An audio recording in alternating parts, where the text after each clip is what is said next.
Wanda is caught in a nightmare. There's no escape from reality. No, wait, I got that wrong. She's caught by nightmare, escaping from reality. Sorry, my mistake.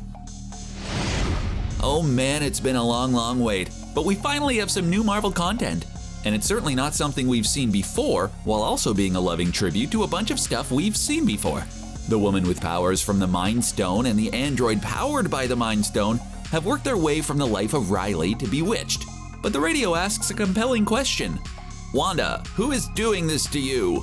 The answer might be one of the Fear Lord's nightmare. When we last saw Wanda Maximoff, the Scarlet Witch, she was reflecting on the losses endured by defeating the big bad guy of the Infinity Saga, Thanos. He had tossed Gamora off a cliff, Natasha took a flyer off the same cliff to get the Soul Stone, and perhaps worst of all, Wanda had to destroy her own boyfriend only to have a big purple jerk bring him back to life and destroy him all over again. She told Barton, another Avenger who lost someone important to him, that they knew it worked. Little did we know that that was because Wanda was in the process of creating a reality where Vision still lived. Well, kinda. Maybe. We've been given 2 episodes of WandaVision, and nothing in the MCU so far has given us so many clues, and yet left us still not knowing what the heck is going on. Vision is alive. Wanda and Vision are married, but they don't seem to remember how. They're living the life of a 50s and 60s sitcom, complete with laugh track and nosy neighbor. Gum makes Vision act drunk. Color only happens at the end.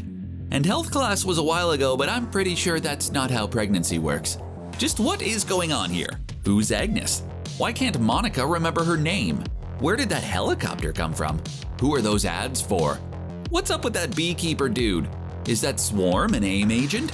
Was that the Grim Reaper's helmet? Where is the laugh track coming from?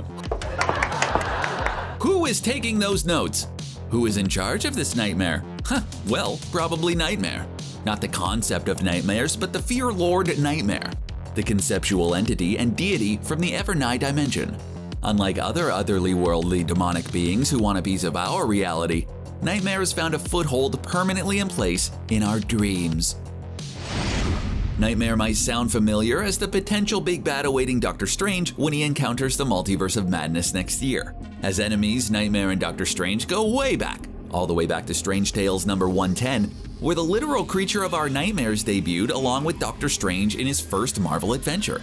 As the name implies, Nightmare is able to access our world through our dreams, where he draws powers from our fear, and there's no place we're more afraid than in our dreams.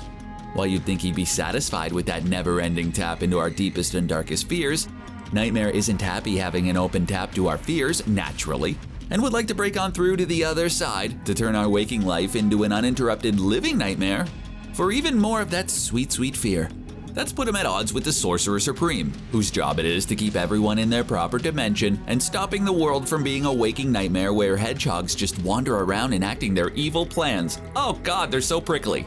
He's also tried to use already available waking nightmares like Ghost Rider to further his goals, and it just might be that he's up to his usual tricks here, by working on the fears and imagination of someone who has the ability to make whatever reality she wants real, Wanda Maximoff.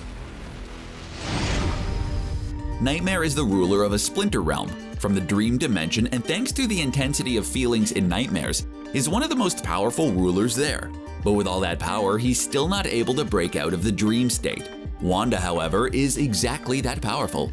She has no shortage of nightmare fuel. Before becoming an experiment for Baron Strucker, her backstory was sitting in rubble during the Sokovian Civil War waiting for a bomb with a Stark Industries logo to explode. Then she was experimented on, recruited by a murder robot, joined a team of superheroes just in time for them to get in a fight with themselves, and fell in love with an android just in time for someone to rip the Mind Stone out of his head, killing him. She's had it rough. She might want to dream of a better reality, one that might reflect old American television ideals that she likely grew up on as an American cultural export. In those dreams, Nightmare has started to access her fears. The clearest window into that is the ads, with the beeper toaster from Stark Industries that invites her to forget her past and accept her future, or the Strucker timepiece that reminds her of her precisely designed nature, or the clockwork precision of her husband.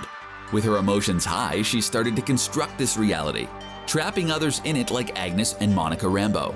Outside, S.W.O.R.D is trying to penetrate this dream trap, not aware that Wanda is creating it, and Wanda not knowing who is pushing her buttons behind the scenes. Am I right? Is Nightmare the nightmare behind this nightmare? We don't know.